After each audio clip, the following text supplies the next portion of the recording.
Elections ہوئے تو دو حلقوں سے جو ہے وہ جہانگیر ترین صاحب کھڑے ہوئے تھے، لودھراں سے اور ملتان سے، اور دونوں سے ہی جو ہے ان کو شکست کا سامنا کرنا پڑا۔ استحکام پاکستان پارٹی کا بہت ہی برا حال ہوا اس الیکشنز کے اندر۔ جرنلسٹ کے ساتھ آج کل ساری گلے شکوے کر رہے ہیں، نون لیگ بھی ناراض پہ ہی ہے، تو ساتھ ہی ساتھ انوار الحق کاکڑ صاحب بھی ناراض ہیں۔ انہوں نے کہا جی آپ کو یہ جو بے قاعدگیاں اور یہ سارا کچھ جو نظر آ رہا ہے یہ 2018 میں کیوں نہیں آیا؟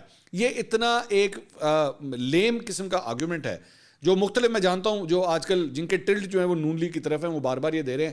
میرے بھائی میں اس پہ نا ایک ذرا بڑا ایک واضح موقف آپ کے سامنے رکھنا چاہوں گا۔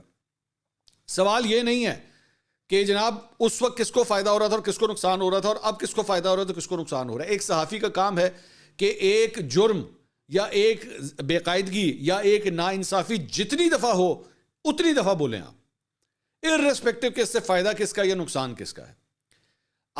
میں بڑا کلیئر کٹ اس میں کہہ چکا ہوں کہ 2024 کے الیکشنز بھی کنٹروورشل ہیں، 2018 کے الیکشنز بھی کنٹروورشل تھے۔ آپ کو کلیئر کٹ بولنا، 2002 کے بھی الیکشنز کنٹروورشل تھے، جو پرویز مشرف کے انڈر ہوئے تھے وہ بھی کنٹروورشل تھے۔ تو you have to see it each and every time. یہ نہیں، یہ کس طرح ہو سکتا ہے بھائی کہ آج اگر نون لیگ کو فائدہ ہو تو ہم چپ کر کے بیٹھ جائیں، اچھا جی چلو ٹھیک ہے نون کو ہو رہا ہے، چلو ڈزنٹ میٹر جی کیونکہ ان کے ساتھ پہلے ہی ہوا تھا تو ان کو حق ہے۔ نہیں، ایسا نہیں ہو سکتا۔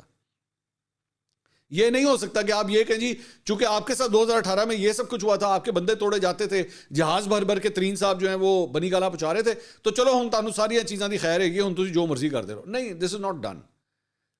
ہم نے اس سسٹم کو ٹھیک کرنا ہے جس میں ایک شخص کو ناجائز فائدے ملنا بند ہو اور ایک شخص کے ساتھ جو ناجائز ناانصافی ہے وہ ختم ہو، اور وہ کوئی بھی ہو، وہ کل کو کسی کو بھی فائدہ ہو کسی کا بھی نقصان ہو رہا ہو، ارریسپیکٹو۔ یہی ایک ڈیفینیشن ہے نیوٹرل صحافی کی کہ آپ کو you have to call it out, you have to see it every time. آج 2018 ہے اور 2018 کی بات کریں، 2024 کی بات کریں، اگلی دفعہ 2029 میں ہوگا، پھر بولیں گے، پھر کہیں گے کہ غلط ہوا ہے۔ یہ کیا بات ہوئی کہ جناب آپ اس کے اوپر مور لگا دینے، نہیں ہوں ٹھیک ہے، ہوں کوئی مسئلہ نہیں ہے۔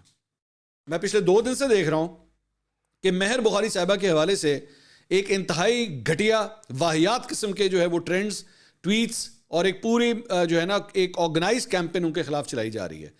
مجھے افسوس اس بات کا ہے کہ مسلم لیگ نون کی جو چیف آرگنائزر ہیں اور سینئر وائس پریزیڈنٹ ہیں وہ مریم نواز صاحبہ خود ایک خاتون ہیں، اور انہوں نے خود ان چیزوں کو فیس کیا ہوا ہے، انہوں نے بھی فیس کیا ہوا ہے ان چیزوں کو۔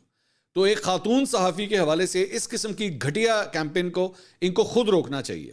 میرے پاس نہ کوئی پروف ہے کہ ان کی جانب سے کیا گیا، لیکن at least she can play a role to stop all this. اور میں صرف یہ نہیں بلکہ فریحہ ادریس صاحبہ ایک اور خاتون اینکر، ان کے حوالے سے بھی جو ہے میں نے انتہائی گھٹیا ٹویٹس میں نے دیکھی ہیں جس کے اندر جو ہے بڑی واہیات قسم کی لینگویج استعمال کی جا رہی ہے۔ تو آپ کو اگر نہیں پسند کسی کا کام، آپ اس سے ویسے اختلاف کیجئے، لیکن براہ مہربانی ان کی پرسنل انسلٹس کرنے کی یا ان کے اوپر پرسنل اٹیکس کرنے کی قطعی طور پہ کوئی ایکسکیوز نہیں دی جا سکتی۔